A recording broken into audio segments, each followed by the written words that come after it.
à notre invitation. Excusons les 32 minutes de retard. Nous remercions d'avoir été ponctuels. Cette rencontre d'aujourd'hui a pour objet d'échanger avec vous et d'informer l'opinion de situation que vit le pays, que vivent les populations et auxquelles notre coalition est confrontée. Vous le savez, le pays est assez traumatisé par les différentes situations sociales que vivent les populations. C'est pourquoi nous avons décidé de nous adresser à elles à travers deux exposés majeurs. Le premier sera fait par Déthié Fall, notre mandataire national, qui s'entretiendra du processus électoral et des situations qui se posent à la coalition et au niveau national. Ensuite, le président Ousmane Sonko nous entretiendra de deux questions qui nous importent. Il s'agit de la plainte et de la pétition dont nous avions parlé il y a quelques semaines. Et ensuite de questions politiques majeures. Je voudrais à l'entame et au nom de mon intérimaire permanent qui n'est pas là aujourd'hui, Habib Sy. Ça c'est ma deuxième fois. Alors, au nom de Habib Sy, aussi vous remercier de présenter ses excuses. Il n'est pas là, c'est lui qui a.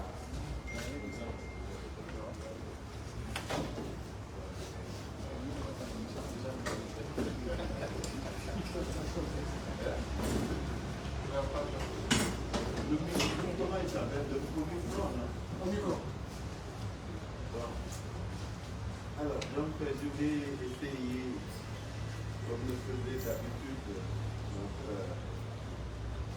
frère, mon binôme Habib Sy, introduire un certain nombre de questions. Parce que li nga xam ni moo am solo te tax réew mi ñu teg ba si yàgg commencé yëngatu te ñëpp teewe nañu fu nekk parce que ñun ñëpp ñoo ngi dund li nekk ñoo ngi dund li nga xam ne doxul secteur bu nekk ñu yëngatu léegi baykat yi am nañu problème ak seen campagne de commercialisation bu départam li gën leen proposé neexu leen li ñu organiser campagne bi doyu leen ci suñu seen bopp ñu ngi am njàngat ñu ngi tiir ñu ngi am métit et ñu ngi jaaxle te ñëpp fàttaliku nañu ne campagne de commercialisation depuis quelques années problème la doon dëggantaan fii ci réew et ce gouvernement là en bientôt 12 ans amagul solution bu tax baykat yi gis seen bopp ci loolu moo tax suñu coalition di wax baykat ni li leen arrangé woon duñ ko nangu mais comme que bayal fi ñeen possibilité ñu jaayee ñu leen neexee fu leen neexee ak fu leen neex dafa mel ni dañ leen bañ suñu coalition nekk ak ñoom di leen jàppale ci coono boobu leen wax ni am nay solution yoo xam ne mi ngi ci réfléchir et dana leen ko proposer feneen fii métti yi ñëpp ngeen gis mooy dimbali ak dundinu nit ñi dëkkuwaay yi jafe na dëkkin bi cher na loyer yi yokku na projet bi ci gouvernement bi defoon dara sottiwul ci yéen ñëpp dundee kenn du ko wax dañ koy fàttali rek pour wane lu tax gouvernement bi ak pouvoir bi dañ ko war sanctionné luyaas yi nañ ca waxal lépp dara nekkatu ci gis nañu sax fu génn temps yi def yi proposition encore mais soo defee proposition te mënoo ko mettre en œuvre moom la ko waxu ñu naax saay lay doon li ci des mooy nag li ñuy dundee fi ñuy dëkk metti na li ñuy dundee gën a metti lépp ngi yokk te day gën a metti rek ñoom sax ñu ngi koy ñu ngi préparé ci loolu mburu mi ngi yokk lépp a yokk denrée yi dinañ yokk li nga xam ni moom la ñuy dundee dina yokk ni ñuy dundee ak ni ñuy dundee lépp a yokk te amuñu noo xam ni préparé leen su ngeen xoolee projet de budget bi dañ ne inflation bi ngi à 4%. nga 4% moom day bëgg a rëy weesu na sax minimum wu mois yi donc ngeen xam ne li ñuy wax ñun ci wax rek dañu wax askan wi ni il faut que ñu moomal seen bopp li nga xam ne mooy li ñu yelloo ak di leen wax parce que dëkk bi neexul te ñii nag taluñu lool taluñu askan taluñu dëkk lii ñu dëgg man war na doon occasion boo xam ne ñu wan état bi ni ko li muy def nekkul baax mais surtout li ci gën a metti mooy dañuy def loo xam ne du am explication en tout cas ñi dëkk Dakar gis nañu ni ñu massacré li nga xam ne moom la régie publicitaire yi di liggéeyee Dakar seeni borom a ngi xul seeni borom a ngi wax nañu ñaata nit ñoo ñàkk seen liggéey parce que ñoo doon dundee loolu te ñu def ko defin bu rafetul bu jekkati donc non seulement joxoon nit ñi ñu liggéey non seulement tu dis, tu évoques, tu annonces des chiffres d'emploi que tu crées, mais le peu qu'il y a milliard. Donc régime publicitaire yooyu aussi une coalition ñu ngi leen di wax solidarité ak compréhension li nga xam ne nag moo am solo te metti temps yi mooy étudiants yi ñu fekk fi ñuy dëkk fi ñuy jàng li ñuy jàng dans seen kaw dans seen kaw ci façon bu méttee et puis sans justification parce que ki nga jox lekk bu baax ñu lekk ko ñenn ñi feebar ci ba mu am ci ku faatu am nañ droit ni neexul baaxul gënul leen qu'un étudiant manifeste ou que des étudiants manifestent est tout à fait normal, naturel, acceptable et compréhensible. ci loolu ñu dërëj leen di leen fitnaan di leen sonnal suñu coalition nee na xale yi di ngeen di xeex war pour ñu ne leen ko xeex et nous sommes solidaires de ce combat. Yewwi Askan Wi solidaire aussi ak manifestation bi nga xam ni moom la FRAPP ak Y'en a marre ak syndicat yi taxaw pour que justice ñu doon ko mais yooyu yëpp Ousmane dana ci ñëw pour gën ko leeral donc man dama doon dugal rek waxtaan bi ma jox Déthié ñu jël kàddu ci mbirum processus électoral bi yëpp Ousmane prendra tout ce qui est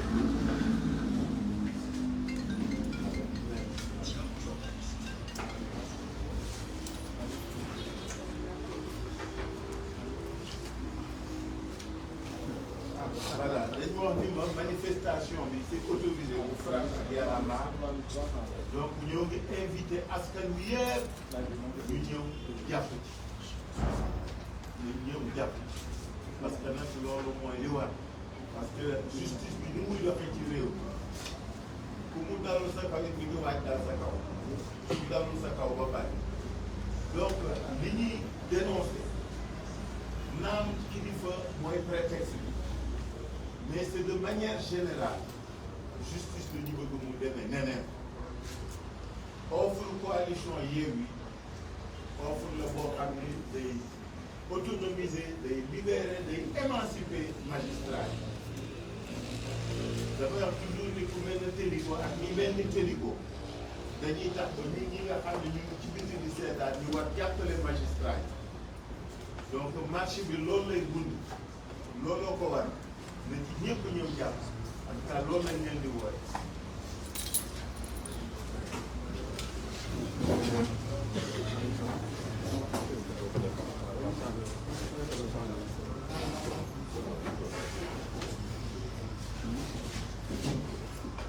beaucoup le président kon ñu journaliste yi ñu Sénégalais yi nga xam ni ku nekk ñu ak foo mën a nekk leen ànd tenir ci deux sujets benn bi mooy situation tey jii élection yi ak li nga xam ni tàmbali na da ngeen gis ko ba waxoon nañu ni distribution carte yi dina commencé le 8 décembre loolu am na ci la ñu demandé woon suñu ay plénipotentiaires demandé également suñu responsable parti yi nga xam ni ñoo nekkoon ci révision exceptionnelle yi pour ñu dem xam la fa am déjà gis ngeen rétention carte yi am au niveau de Ziguinchor mu doon lu doy waar parce que plus de 3000 voire 4000 personnes ay primo-votants inscrits nañ fa te ba fii ñuy wax ak yéen la fa feeñ ci kat lim bu néew loolu situation bu grave beneen situation bi ñu noté mooy au niveau de Kër Massar loolu bu wane déjà cuune ak ñàkk anticipation bi nga xam ne ñoo ko doon bi ñu defee Kër Massar département def que avant les élections waroon nañu xam ne dina am ay implications dina am ay conséquences et tey conséquences yi yéen ñëpp yéen a koy noté ndaxte carte yu njëkk yi département de Pikine moo ci nekkoon donc commune yi nga xam ne mooy commune bu bees yu ñu rattaché ci département Kër Massar ñiy wote ci centre de vote yooyu ak lieu de vote yooyu ñoom ñëpp dañ leen war indil carte yu bees yi nga xam ne département Kër Massar moom ci opération boobu commencé nañ indi doole yu bare déjà fi ñu waroon def liggéey yi war fa def distribution de carte yi am na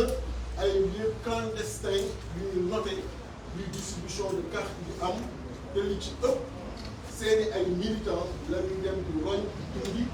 di lay jox ay carte déjà opposition bi xamuñu sax ñu ci bare fan la distribution boobu ñu am bu ñu waxee ni carte yu bees la ñu indi di carte yooyu département Kër Massar moo ci nekk donc moom commencé na mu def plus pour xam nan ngay war jot carte ak ñoom ñoo dul jot carte loolu nag une situation ci biir Sénégal loolu fekk fi nag li nga xam ne moo fi nekkoon ci liste yi ñu annulé woon cour d'appel bi joxe verdict bu favorable Yewwi Askan Wi te le ministre de l'Intérieur Antoine Diome joxe ay instructions pour que ñu bañ ko exécuter moo tax keroog ñu wax que manque de compétence am ak manque de maturité bi mooy entretenir réew mi boo ko tey ci tension parce que manque de maturité weesu opposition am possibilité régler ces problèmes depuis préfecture ak sous-préfecture mais mu am une attitude républicaine jël ay dossiers yi yóbbu cour d'appel jox ko dëgg yow nga ni dinaa leen indiwaat ci tension ça fait que ñoom ñoo ñuy woo ci tension ñoom ñoo ñuy woo ci fi mu toll nii li nga xam ne jaaduwul te c'est ce qu'il est en train de faire loolu mooy manque de maturité politique te commencé na di sonnal nit ñi parce que dafa war xam ni élection locale investissement la nit day nekk ci goxam pendant 5 ans am ay ambition ci gox ba lu fa xew mu dem taxawu nit ñi pour jóg jàppale nit ñi pour defar gox ba préparer ko ñëw ba ci fin bi ngeen ko ak financement li muy indi ci bopp nit ñi il faut nga mesurer ko avant ngay jël une décision te loolu la xamul loolu moo tax muy demander ba fii ñu wax ak yéen yenn zone yi exécution décision yi am fa comme Fass comme Gandiol comme même déjà dans le département de Bambey nga xam ni à Ndondol décision bi exécuté nañ ko à Lambaye le sous-préfet continue à refuser mais lu gën a grave jaaxal lépp ba tey mooy le département de Matam nga xam ni ba fii ñuy wax ak yéen les décisions ne sont pas encore appliquées lépp ñoo ngi xaar décision wu Cour suprême ñenn ñi jot nañu année mais bëgguñu exécuter loolu nag dafa indi woon mu waxoon leen benn mbir bu am solo bi ñu fiy mucc muy le 2 décembre ñu wax leen ni lii suñu mandataire boobu def foofu nga xam ni dafa gaañ suñu démocratie république liberté ñi ci def ay jéego ak sacrifice si ñu ci def li ci jot judd ñaan ñu ko yàlla ba sax ay bakkan am ni ko ci ñàkk pour suñu réew am démocratie bu xaw respectable nit jóge fële élection wala participer ci respiration boobu yow nga jóg li tey jii nii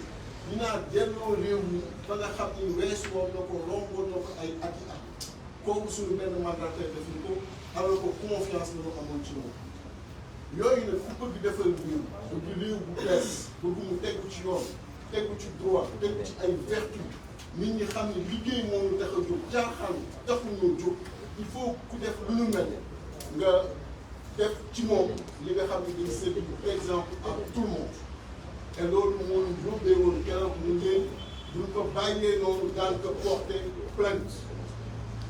góor nag ca wax ja du ay menaces yu ñuy def nii rek comme ni nga ñenn ñu foogee woon que ay paroles politiciens la dañuy wax bàyyi. On a suivi le dossier jusqu'au bout et je vous montre là mën ngeen jël après document yi que la plainte a été déposée lii accusé de réception la au niveau du parquet de Matam donc yoon dina ko topp li nga xam ni def na ko pas seulement contre Yewwi Askan Wi mais contre la démocratie de notre pays contre sa respiration démocratique parce que lii jóg pour asphyxier jëm bakkanu démocratie Sénégal fatt ko mooy acte bi mu posé acte boobu dafa nécessiter une sanction parce que c'est un crime contre la démocratie parce que tu asphyxies la démocratie, tu entraves à sa respiration normale. Donc loolu ça ne peut pas rester sans punition. Moo tax vous l'aurez avec vous, la plainte a été déposée et yoon dina dem jusqu'au bout. Donc bu defee tënk ci lu gàtt ci français. Nous vous avions dit ici que le ministre de l'Intérieur et ses services travaillent tous les jours à fragiliser l'opposition de façon générale et Yewwi Askan Wi en particulier. Nous avons noté dernièrement avec la distribution des cartes, parce que c'était le 8 décembre que cette opération avait débuté et jusqu'à présent elle court, mais on a constaté déjà des tentatives de fraude, des tentatives de musellement de l'opposition dans certaines zones et c'est ce qui est relevé au niveau de Ziguinchor. Vous savez bien qu'ils ont été des milliers primo-votants à aller lors de la révision exceptionnelle des listes électorales à aller s'inscrire, mais quand nos plénipotentiaires sont partis, malheureusement, seulement quelques centaines de cartes sont disponibles, ce qui veut dire qu'ils ont commencé la machine de fraude à ce niveau-là, mais ça ne passera pas. La même situation est notée au niveau du département de Keur Massar. Gouverner, c'est prévoir, c'est anticiper. Quand il décrétait dernièrement Keur Massar comme département, il devait savoir aussitôt qu'il y aurait des conséquences, on allait vers des élections et anticiper, ce qui n'a pas été le cas. La conséquence aujourd'hui, c'est que toutes les cartes, en tout cas tous les électeurs sénégalais qui sont dans ces communes du nouveau département de Keur Massar verront, et c'est le cas aujourd'hui, leurs cartes reproduites pour justement recevoir la mention département Keur Massar. Mais on a noté que ces distributions se font dans des lieux clandestins et que les militants de l'opposition, quand ils sont allés au niveau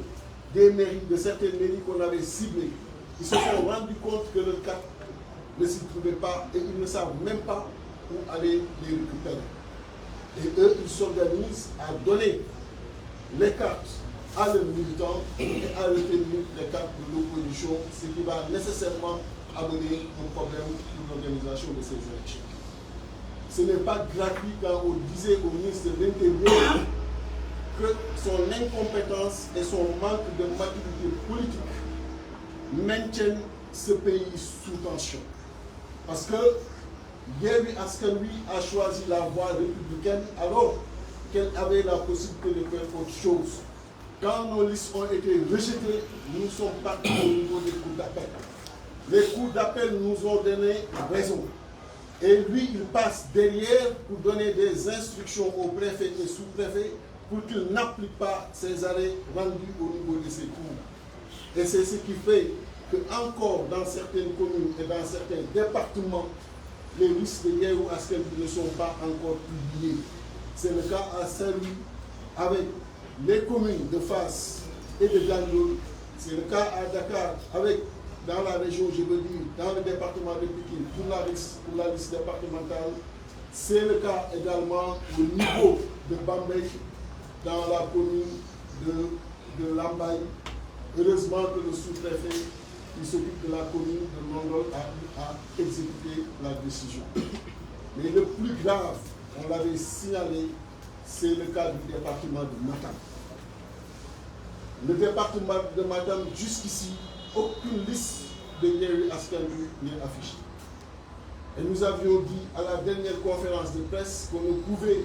laisser cette situation comme ça quand on a détecté la pratique peu orthodoxe de Djibril Ngom, qui a travaillé à asphyxier la démocratie, qui a entravé la respiration naturelle de notre démocratie, cette démocratie acquise après multiples luttes. Et on ne peut pas justement le laisser partir comme ça. Et on a tenu à aller jusqu'au bout avec nos avocats. Et j'ai ici la plainte qui a été déposée hier. Vous pouvez après prendre le document, le dossier avec vous. Comme on l'avait annoncé, nous allons le poursuivre jusqu'au bout parce qu'il est hors de question pour une coalition qui veut changer ce pays-là, travailler dans une certaine vertu, travailler de façon délibérée, travailler dans la dignité, faire une transformation structurelle profonde. Il n'y a pas question que les Sénégalais qui n'ont pas compris les enjeux du moment, aussi bien au niveau de la sous-région, au niveau de la région et au niveau du monde, que des Sénégalais comme ça, qui ne sont pas aujourd'hui des exemples, comme dit Ngom, des hors de question de laisser poursuivre le forfait. Et nous allons justement, avec tous les avocats, la plainte a été déposée, aller jusqu'au bout pour que justice soit faite, pas pour Yewwi Askan Wi, encore une fois, seulement, mais pour le Sénégal, pour sa démocratie. Je vous remercie. La parole est au président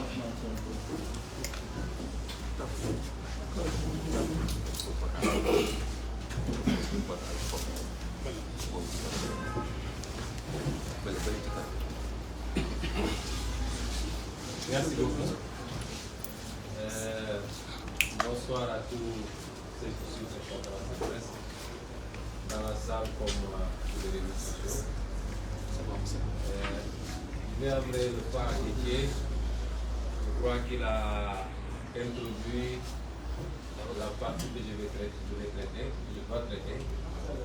et qui est relative à la pétition que nous avons décidé de lancer pour recueillir le maximum de signatures des Sénégalais afin de saisir l'Assemblée nationale pour que Macky Sall soit traduit devant la Haute Cour de justice pour avoir trahi sa fonction, pour avoir déshonoré nos institutions et pour avoir trahi également son serment. Dès qu'il a dit, nous avions annoncé que cette question, nous allions la suivre jusqu'au bout. Entre-temps, lui, Macky Sall, c'est la gravité de ce qu'il a fait. Et je ne suis pas sûr que les photos qui ont été publiées, qui ont fuité, aient été publiées avec sa bénédiction. Je ne pense pas. Je ne pense pas qu'il soit si peu réfléchi, en tout cas. Parce que ce qu'il a fait est extrêmement grave, il le sait. Et c'est pourquoi, dès que la clameur publique a suivi son acte, et dès que l'opposition s'en est saisie, et surtout depuis qu'on a annoncé que nous allions poursuivre cette affaire, il a essayé, comme il a l'habitude de le faire, d'animer toutes sortes de contre-causes. Il a annoncé le retour d'un Premier ministre. Tout au long ici a dit que ça ce n'est pas notre tasse de thé. Macky Sall, ce qu'il fait, son organisation, qu'il remette la fonction de Premier ministre ou pas, ce n'est pas notre problème. Qu'il nomme son griot pour qu'il aille lui faire visiter au palais, ce n'est pas notre problème. Ça, ce n'est pas un débat pour nous.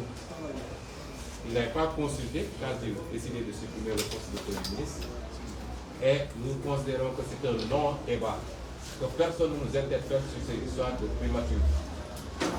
Et fondamentalement, ce qui sous-tend ça,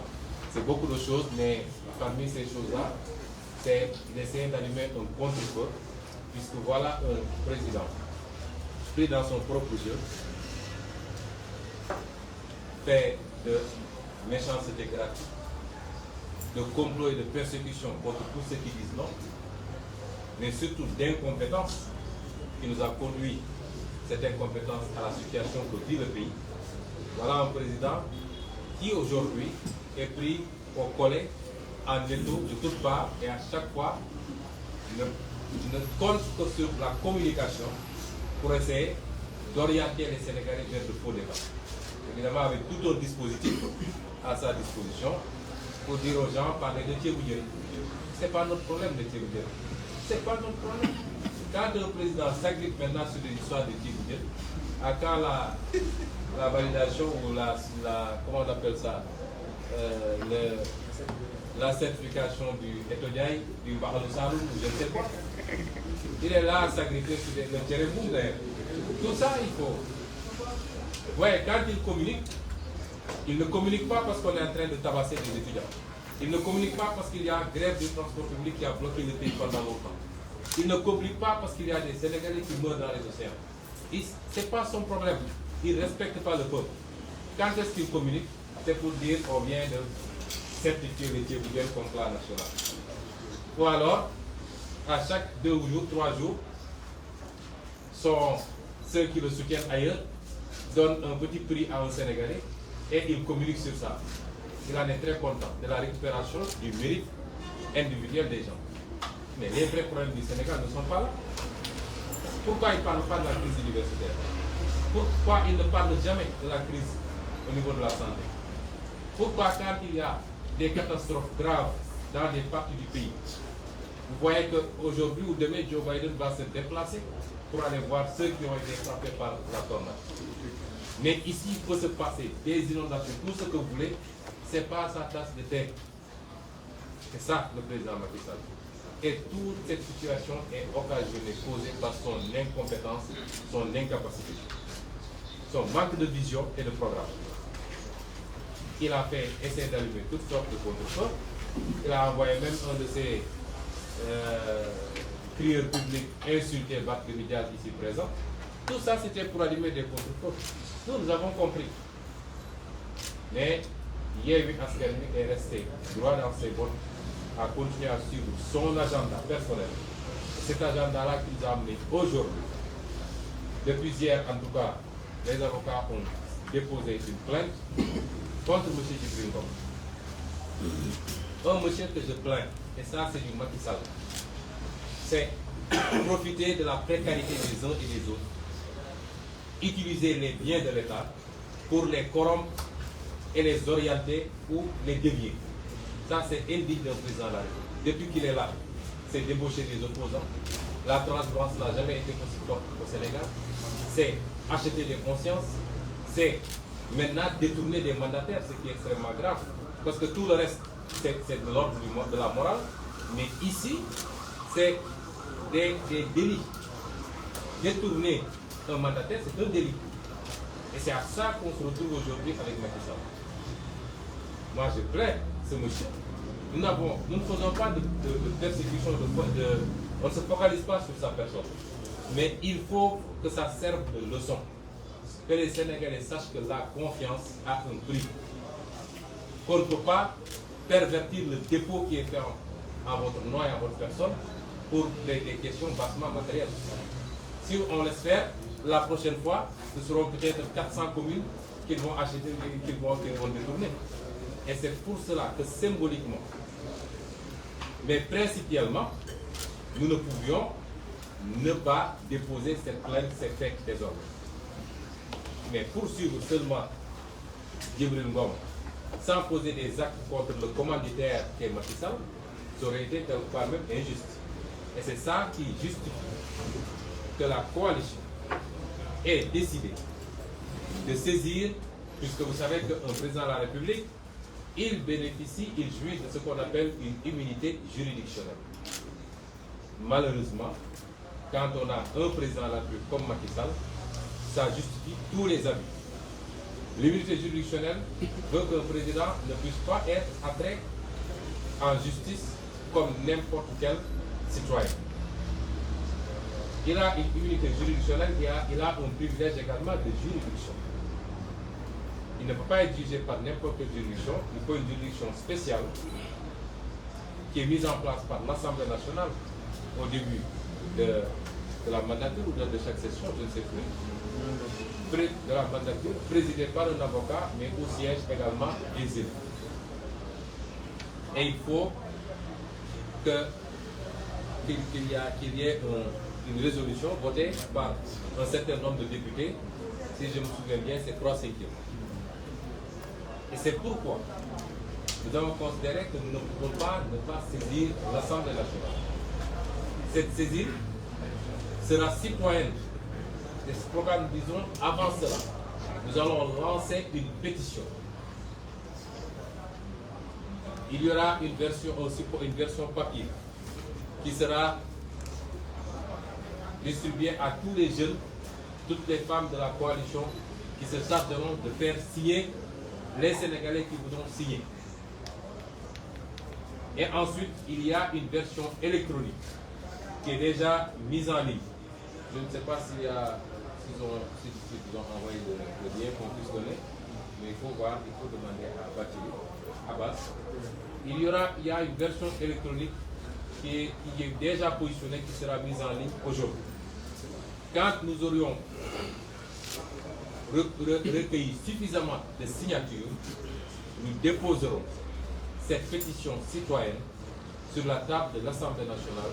pour exiger que Macky Sall, qui a trahi sa fonction, en recevant au palais un faussaire, ce qui s'appelle en français de la félonie, ce qu'il a fait, en recevant au palais un faussaire, en recelant,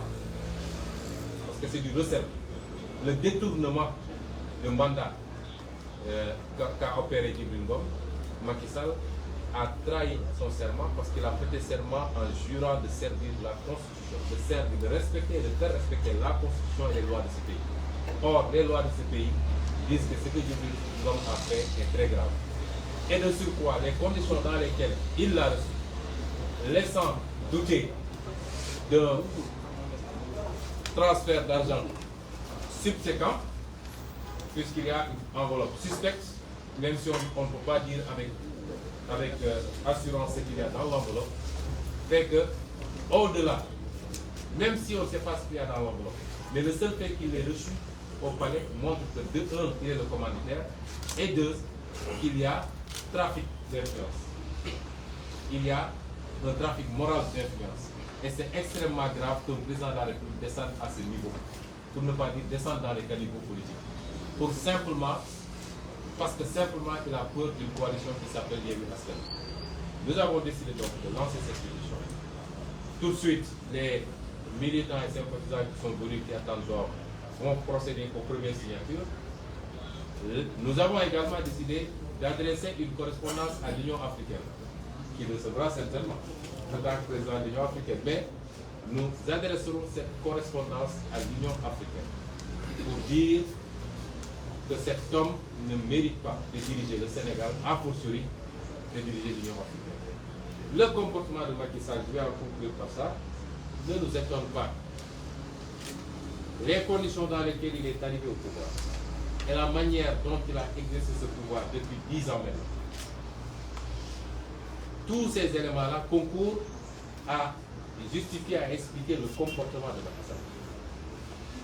Cet homme n'est pas à la hauteur de sa fonction. Nous sommes constants. Au sortir de l'élection présidentielle 2019, tous les candidats s'étaient réunis, les 4 candidats de l'opposition, pour dire qu'on ne reconnaît pas sa légitimité. Peut-être qu'entre-temps, il y a des candidats qui ont reconnu sa légitimité et qui sont allés s'aplatir. Nous, on est resté constants. J'ai toujours dit que c'est un président légal, mais c'est un président illégitime. Et les actes qu'il pose aggravent son illégitimité. Tous les actes qu'il pose aggravent cela. Donc tous les discours qu'il tient pensant pouvoir endormir les Sénégalais et particulièrement l'opposition, singulièrement Yewwi Askan Wi, il n'a qu'à comprendre que ça ne marche pas. Charte de je ne sais quoi, etc. Ça ne marche pas. Amnistie, personne ne lui a demandé d'amnistie. Quand il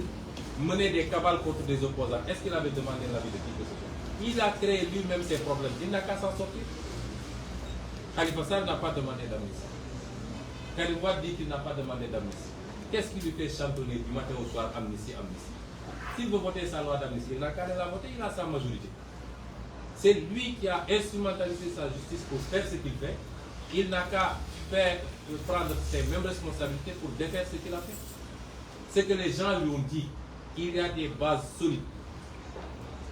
de décisions prises dans le cadre de la CEDEAO ou de l'ONU qui disent qu'il faut revoir ces procès parce que des droits n'ont pas été respectés. Il nous parle d'amnistie. Qui veut de son amnistie? Au sortir du dialogue politique, il avait des éléments pour au moins changer le code électoral. Encore qu'aujourd'hui, aucune peine d'inéligibilité n'a été prononcée contre ce dont on parle. C'est les abus qu'il fait. Il a géré ce pays dans l'abus jusqu'à présent. Maintenant, il est inquiet parce qu'il sait qu'il ne lui reste que 2 ans et qu'il va partir. Il commence à s'affoler. Il a voulu encore et encore comploter.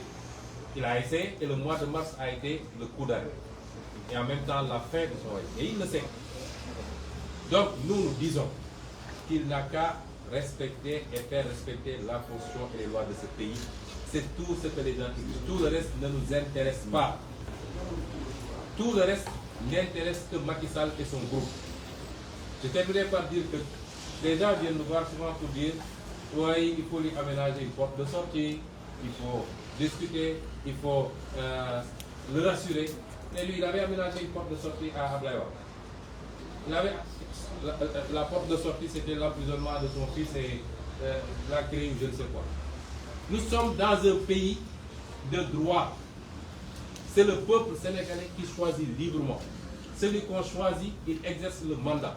S'il l'a exercé en bon père de famille, il termine son mandat, il rentre chez lui, il est un citoyen respecté, respectable. S'il ne l'a pas fait, il rend compte.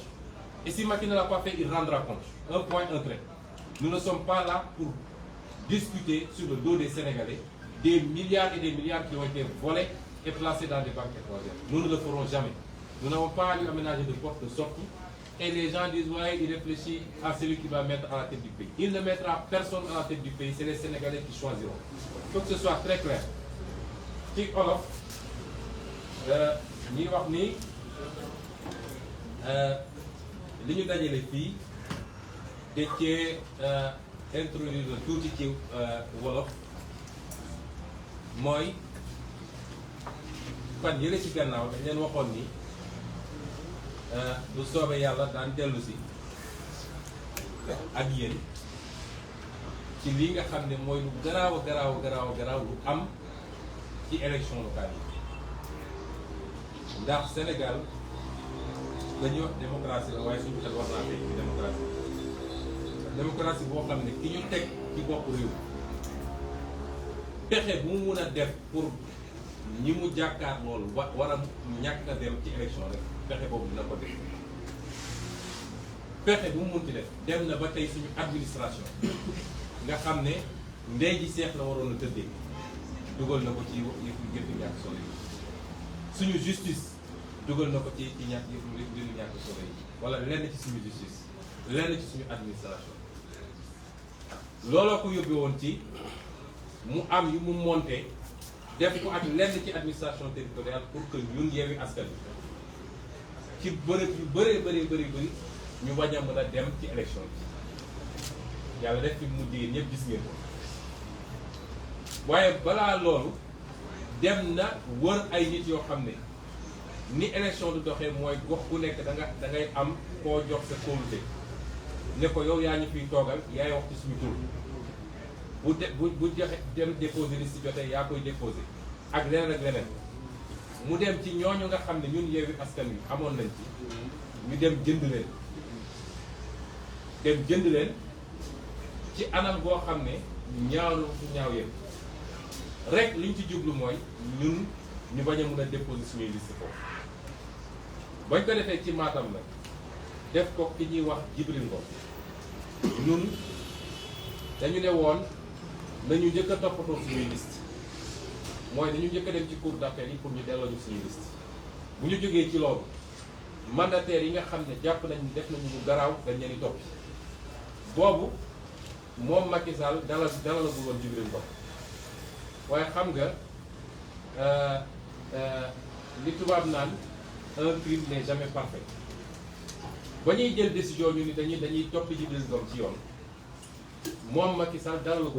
ko woon wala dama bëgg ñu leeral ko fii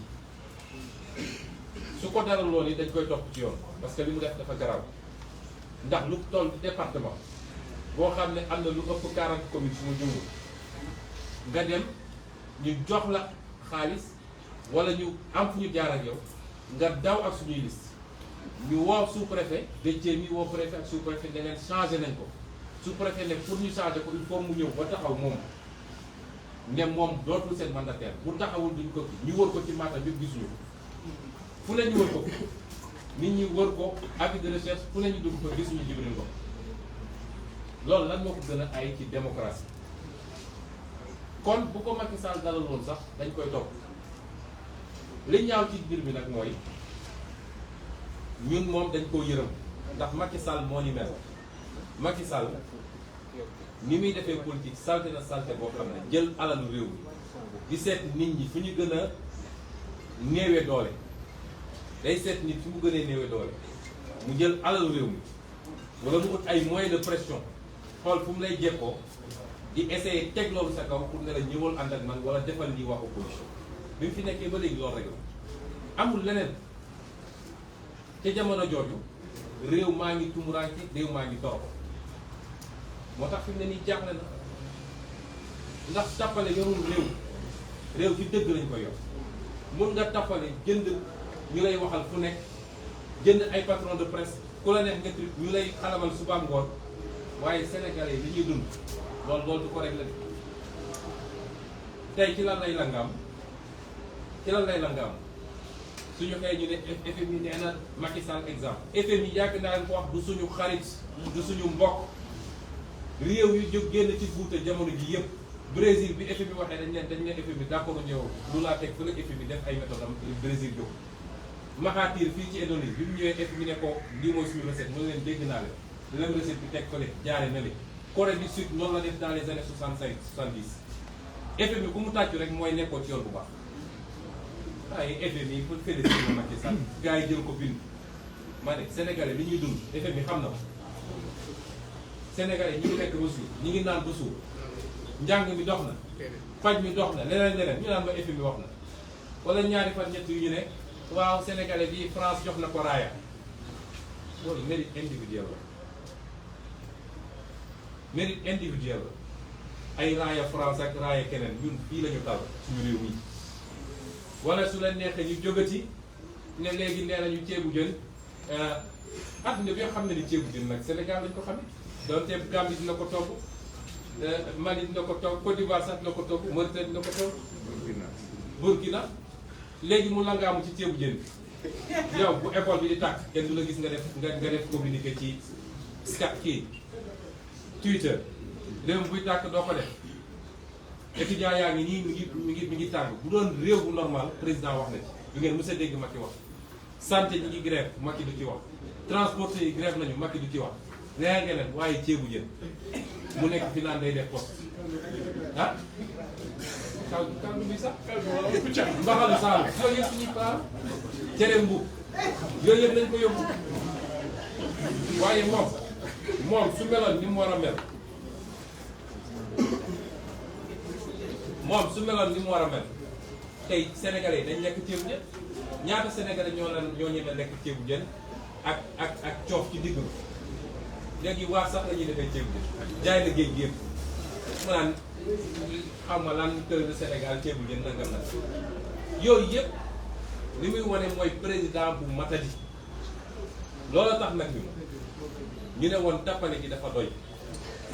ba ñu ko annoncé ba léegi nag ma ngay essayer def ay pexe pour ñu fàtte ko parce que moom xam na li mu def ni mu aaye xam na li mu def ni mu garaawee te man li ma gëm mooy photo yi ki ko génne yéenewul Macky Sall jàmm photo yi mu photo Djibril Ngom ki ko génne yéenewul Macky Sall jàmm te xam naa ni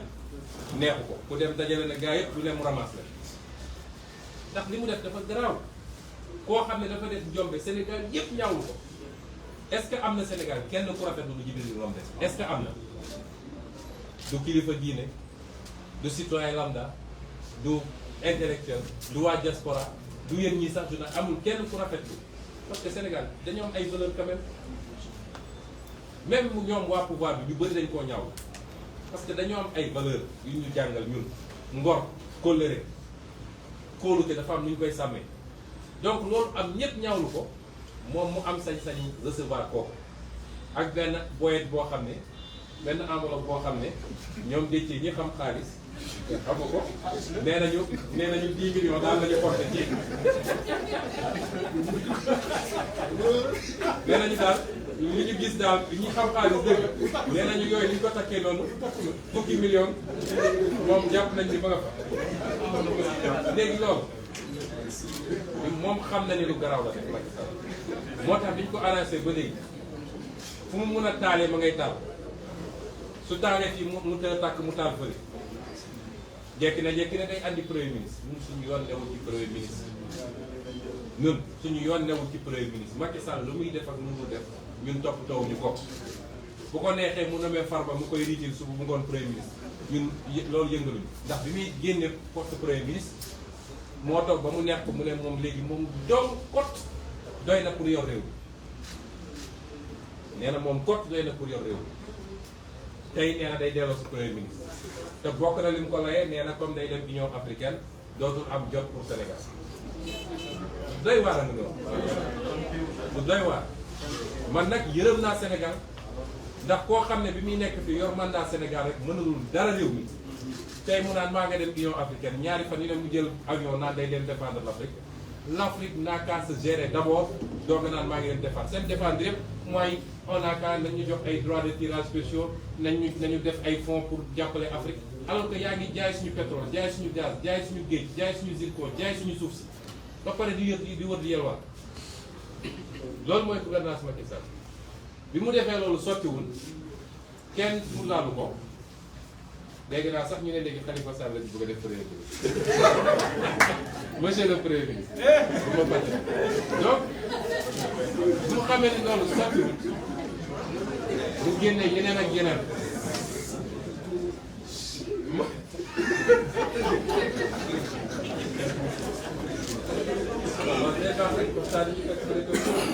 donc bi mu génnee ci loolu mu ne léegi amnistie delloo seen wax amnistie Khalifa Sall ñi ni toog mosu koo ñaan amnistie grâce sax wax ñaanu ko moo toog ba mu nekk ko mu signé grâce am ñu ñëw yenn ko forcé ne ko da ngay génn moom day gas ay kanam dugg ci guutam ba pare bëgg nag bu ciy génn di ñu ñëw toog ak moom pour mu génn ci fi mu ne nii lenn rek la Macky Sall bëgg lenn rek moo wax leen ko mooy lu muy def ba toog ak ñun ñii dialogue la bëgg wax na ko sax keroog kii bi muy wax ak xaritam yi comme média yi moom du wax ak ñoom nee na il est prêt à envisager amnistie wala réhabilitation loolu lu bees la ndax bu njëkk ko amnistie rek la waxoon réhabilitation mooy religion prophète mais loolu yëpp ça doit se faire dans le cadre de dialogue boo xam ne woote nga ko fi woote waat fi lépp xëy rek phrase pour moom ndaxi mbay muy dajale nit ñi ñu ne ña ngay waxtaan mu xëy daal ci signé lu ko neex du loolu sottiwul façon pexe bu nekk def na ko ba yónnee ay nit sax ñu essayé fi ubbi ay débat ci ay waasoo ki ay xeeta ki dem saa ngay ñoom Barthélémy Dias ak nangam ñun loolu yëpp nag bi mu amee ñun xam nañ ni loolu ay contre-feu la te dañu bëgg léegi sénégalais xam ne ñun fu ñu jëm xam nañ ko jéego ñuy dos xam nañ ko lii suñuy objectif xam nañ ko Macky Sall li muy def suñu doon newu ci moom ak askan wi la dootuñu mënuñoo détourner ci dara moo tax ñu continuer lii ñu nekkee nii ba tey jii ñu déposer plainte contre Djibril Ngom waaye suñu yemoon ci plainte bi dafay am lu manqué moo tax ñu ne moom mii ndeyu mbir mi moom mi nga xam ne moo def li mu def mënuñu koo ñàkk moom it topp waaye xam ngeen ni président de la république ci réew yépp ci àdduna daanaka dafa am lu ko yoon jagleel mooy du citoyen ordinaire moom nag ne woon na am na ñoo xam ne citoyen ordinaire lañu moom du citoyen ordinaire moo tax ñu defal ko lépp fu muy dëkk kenn du ko dëkk yoon fu muy jaar kenn du fa jaar wala dañuy arrêté ñëpp fu muy dugg di tukki kenn du fa dugg di tukki ak yeneen noonu lañ nee nag même bu defee njombe mënuñu ko àtte fi ñuy àttee Cheikh Tidiane Dièye ak parce que Déthié Fall sax am na immunité privilégiée mais mënuñu ko àtte fi ñuy àttee ñeneen ñi moo tax ñu ne dafa am kuréel bu ñu ko jagleel mooy haute cour de justice haute cour de justice boobu assemblée nationale moo koy taxawal day am président muy président cour suprême am ay ministre am procureur cour suprême am un juge des députés et première session législative bu bees bu nekk première session bi dañuy installé cour boobu ñu ne nag cour boobu rek moo mën a topp président de la république ci benn mbir mooy su dee def na haute trahison mooy li mu waatoon liñ koy fal li mu waatoon ne moom dina sàmmante ak constitution bi ak loi yi waaye dina sàmmulu constitution bi ak loi yi bu dee dem na ba loolu mu def safaan ba loolu mën nañ jàpp ni haute trahison loolu nag la Macky Sall def ci mbir mi moo tax ñu ne dañuy saisir assemblée nationale waaye suñu jógoon ñun rek dem saisir ko day mel ni mbir mi dafa yem ci politique ba nga ñu dañuy ubbi pétition citoyenne pétition bi nag ñaar la dina am boo xam ne ci kayit la mooy bii nga xam ne xale yi lañ koy jox dinañ wër fépp ci garage yi ci marché yi ci feneen ak feneen ñu ne citoyen yi signé leen waaye dina am boo xam ne en ligne lañ koy def mooy ci internet bi nga xam ne ku nekk bitim réew feneen ak feneen ñëpp dinañ ko mën a signé bu ñu dañee ba dajale nombre signature yi ñu bëgg dinañu dem yéeg ko assemblée nationale yéeg ko xam nañ ne assemblée nag de xam nañ dafa ne waaye mbir bu jotee dañ koy dox ba mu mat dinañ dem yéeg ko assemblée nationale pour que ñoom mu des ak di seen diggante ñoom ak askan bi loolu mooy solos pétition bi la ca tegu mooy bind nañ aussi Union africaine ndax moom dafa war a dem jëli présidence Union africaine nee na looloo tax amatul jotu Sénégal ba il faut que fi premier ministre waaye nañu bind Union africaine aussi jox leen pétition bi comme ñi ngi ci war a waxtaanee yëpp dinañ ci waxtaan ak ñoom loolu moo ne woon li ñu bëggoon a wax fii di daaneel nag di wax ni moom Macky Sall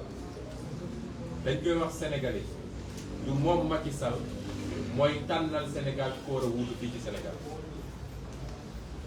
ñaar yooyu laay tëjee benn bi bëri na ay sénégalais yu naan na ngeen ko ubbil bunt parce que moom si boppam xam na ni jeex na waaye bu ngeen ko ubbilul bunt boo moytul day rasu te boo moytul xeex bi dina jeex dama ne moomul réew mi donn ko li ko fi tegoon moo ko fiy jëlee mooy kàttu sénégalais yi kon ñun amuñu pour ubbil ko bunt amuñu pour négocier ci kaw sénégalais buñ ko falee mu yor réew mi juróomi at juróom-ñaari at tegaat ci juróomi at muy fukki at ak ñaar bu paree li mu def bu dee lu rafet dong la bu dee lu set wicc la wasalaam baax na ci moom sénégalais dinañ ko tàccu defal ko fi bernde bu rëy defal ko pôle national mu dem toog këram doon référence ci réew mi waaye bu dee safaan wa nag kenn mënul tee mu rendre compte sénégalais ci li ko dégg loolu du lu ñuy négocier muy benn ñaareel bi ñu bëgg mu leer nañi tamit mooy du Macky Sall mooy fal askanu Sénégal mooy fal bu ko neexee nag mu préparer candidat ngemb ko defar ko dem ànd ak tubaab yi ñu jox candidat bi ordre national de xaw ma lan peut-être peut-être waaye 2024 peuple sénégalais mooy tànn ku ko doy bu dee Khalifa Sall wala Karim Wade wala Ousmane Sonko wala Déthié Fall wala Cheikh Tidiane wala keneen mooy tànn waaye ala kulli xaal mënul nekk ci ñoom ñee ndax Sénégal doyal na ci ñoom ñu ngi leen di gërëm leen sant.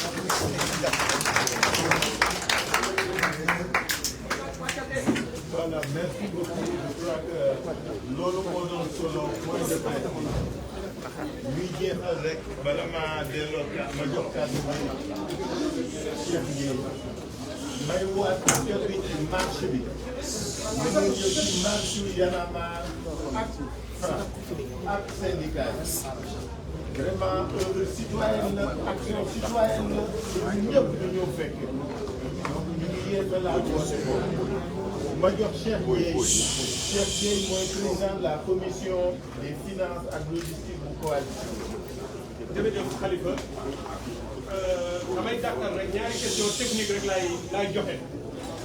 benn bu njëkk bi mooy complété lii ñu wax léegi ci conférence de presse bi Ousmane annoncé na pétition bii ñu génnee maanaam signature yi nga xam ne askan wi yëpp ñu ngi leen di ñaan ñu signé ko fa ngeen nekk ay ndaw danañ leen fa fekk jébbal leen ko expliqué leen ko ngeen signé ko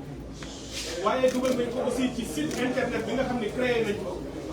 site internet bi signature en ligne mën ngeen ko ci def mooy 3W Yewwi YE 2W I-6 askanwi.org ma baamtu ko 3W Yewwi-6 askanwi.org bu ngeen duggee ci site internet boobu bu bees la ñu ngi koy doog a taxawal di ngeen fa fekk pétition bi en ligne ngeen signé ko waaye di ngeen fa fekk tamit lié Kopar Express bi nga xam ne génnee nañu ko pour que ngeen mën cee def seeni contribution diggante dimanche ak tey yegg nañu 27 millions de francs CFA alhamdulilah ñu ngi leen di gërëm sénégalais yi de l'intérieur et de la diaspora gis nañu ni ëpp na 10 000 personnes yu dugg ci Kopar Express bi joxe fa seen xaalis Déthié Fall nee na dafa bëggoon référendum dafa bëgg 3 millions de sénégalais joxe ko incha allah dinañ ci yegg ndax lii ñu lancé jeexul ci benn fan collecte bi dafay dem ba campagne bi tëj chaque jour di ngeen am possibilité def ko li tax mu yeex te itam ñu ngi ciy baalu ak sénégalais yi nga xam ni dugg nañu ci orange wala ci weer bëgg a yónnee seen xaalis demul li ko waral mooy dañu bëggoon jël temps pour sécuriser ndax collecté xaalis baax na waaye dërëmu sénégalais boo jël baax na nga xam fa nga koy yónnee parce que ay numéro la sécuriser loolu ba ñu mën leen rendre compte ni leen nangami nit ñu joxe lii la fii lañ ko jotee ak lii lañ ci def comme am nañu ñett wala ñeenti semaine suñu kanam incha allah ñu ngi ciy liggéey mais bi gën a sûr ñu leen koy waxaat mooy lien koparexpress.com/ ak ya ca topp bu ngeen jaaree ci réseaux sociaux yi di ngeen ko gis parce que bu ngeen ciy envoyé seen tour dina feeñ seen sant seen numéro même boo defee anonyme Kopar Express bu ëllëgee dina mën a génnee fichier wane ni buur joxe na xaalis xam naa ne dinañ joxe ak yeneen journalistes yi wala ñeneen ak ñeneen ak ñeneen donc loolu ñu ngi leen ciy sant di leen ci gërëm te le 2 janvier incha allah dinañu organiser waat une campagne nationale ak diaspora de collecte toute la journée boo xam ne bii lii nii dañu bëgg fii ak ñu ngi 27 millions fii ak suba gannaaw suba bëgg naa ñu dem 30 balaa dimanche bëgg naa ñu dem 50 millions balaa ñoo yegg le 2 incha allah bëgg naa ñu mag 500 millions yi Déthié wax balaa campagne bi di jeex ñu def 1 milliard wala 2 milliards. mën na nekk ndax ñaar yii ñu def tey mooy bu ñu leen waxee ngeen financer campagne dañu bëgg a fasante ak yéen comme ni ngeen ko waxee ngeen jël fi politique bi fi amoon yéen sénégalais yi comme ni ko américain di def wala keneen di ko def lu tax ñun duñu ko def financer ñi ngeen gëm projet yi ngeen gëm pour que ñu mën koo doxal. Deuxième bi ñu jox leen pétition ngeen signé ko ñu jébbal ko assemblée nationale pour wane ni du leader politique yi rek ñoo topp président mais yéen yi nga xam ne yéen la woon askanu Matam Ousmane wax na ko léegi nañu jàpp ni ce sont leurs droits qui ont été violés. Ce sont des droits humains fondamentaux des Matamois ñoom la président bi violé ci li mu def donc loolu itam pétition bi day wane ni yéen a war a dox bu mu cër. donc encore une fois vraiment man moom koppar bi duggee rek Khalifa kontaan nañ ci dafa am redevabilité comme li muy wax lu ngeen dugal rek incha allah dinañ ci leen ci rendre compte parce que boobu modèle lañ leen bëgg woon en tant que opposant pour que ëllëg bu ngeen ñu dénkee réew mi ngeen xam ni kii raam di la yóbbaale bis bu mënee taxaw bay daw kooku da nga gaaw ci fa nga jëm. donc ñu ngi leen di sant encore une fois di leen gërëm di leen wax bu leen découragé benn yoon jàpp leen ci incha allah on ira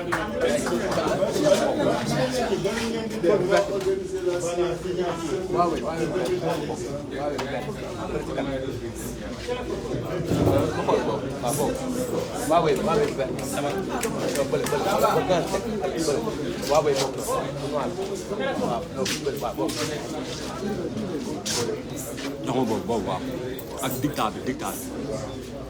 waaw bi ma bëgg a daanelee rek ngeen baal ma c'est important parce que dañu commencé di gis ay xokkatal yoo xam ni aussi on ne peut pas laisser passer ñu bëgg a saisir occasion bi xam ngeen ni dañu jël ay numéro de téléphone yoo xam ne dugal nañ leen ci réseaux sociaux yi pour que nit ñi envoyé ci seen ay dons et contributions donc numéro yooyu sont les numéros publics mais ay nit a leen moom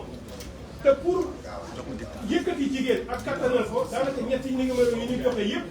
ay jigéen yu leader yu am taxawaay ci biir coalition bi ñoom ñooy recevoir loolu mu am nag ñu jaar seen ginnaaw di leen woo ci numéro yi di leen menacer de mort Fatima Mbeng menn mi ngeen xam dafa am ñu ko woo di ko menacer naan ko xam nañu fa nga dëkk def nañu plainte suñu avocat yóbbu nañ ko cybercriminalité parce que ña ko woo seen numéro feeñ ñu bëgg a wax nag ak ñi di dox jàmm actuellement ci réew mi que occasion gi noonu ngeen ñaax waa pouvoir bi wax leen ni ñii toog fii di conférence de presse di jaaral lépp ci yoon ak droit ak république du ñuy tardé wala du ñuy yàq réew waaye ñoom nag du ñu nangu ñuy xoxatal wala ñuy menacer wala di intimider wala ñuy yegg feneen foo xam ne aussi waruñu faa yegg donc loolu dañu leen di jël à témoin ngeen xam ne ñu ngi jot yooyu menace te bëgg nañu mu dakk te ñu ngi ñaan président Macky Sall mu teel cee taxaw te am ci njabootam merci beaucoup. Voilà, les leaders vont commencer à signer d'abord. On va signer. Ah bon? Ah, c'est les journalistes ensuite.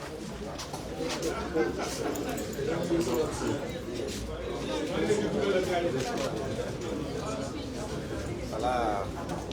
Bon, le président Khalifa va recevoir les signatures. On va signer, ensuite les journalistes et ceux qui sont derrière. Vous venez signer en premier.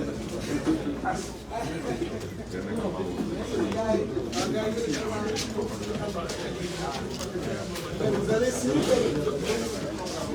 Vous êtes content de Macky Sall, c'est mon ami. Vous n'êtes pas content de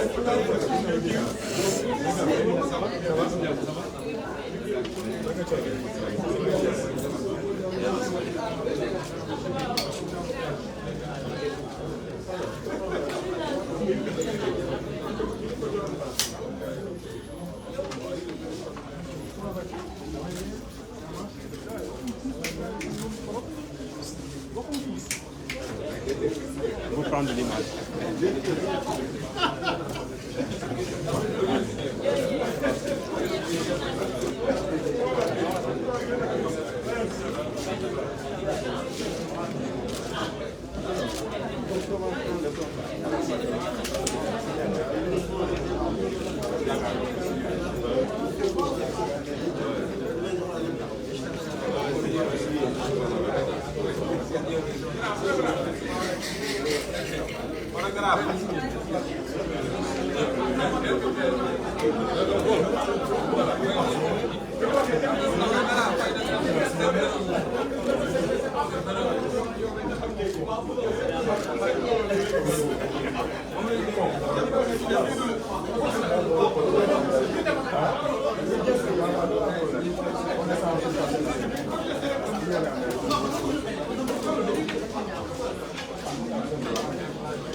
Non, mais da gas rek.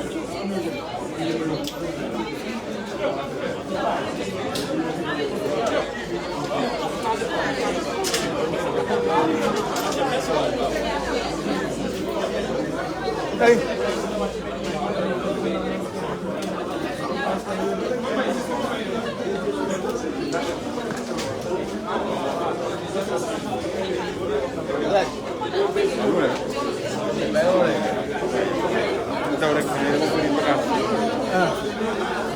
job bi temps. Woo ma. dama commencé. Ah, c'est la noire. Ay, you boy, my nigga. You pop me, my nigga.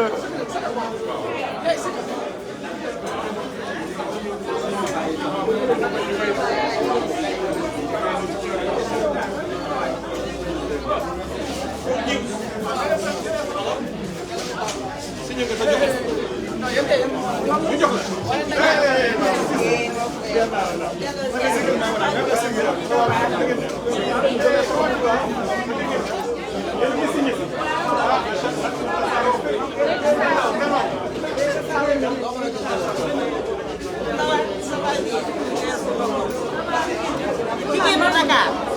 monsieur Dakar Pastef monsieur Dakar ñu ngi fi bëgg a signé waaw ñu ngi leen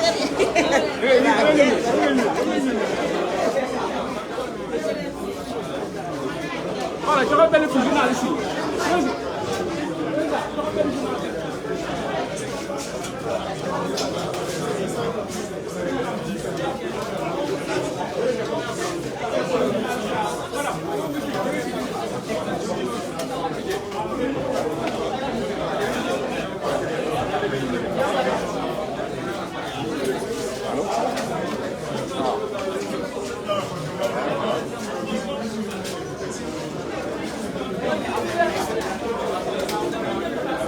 Boubacar.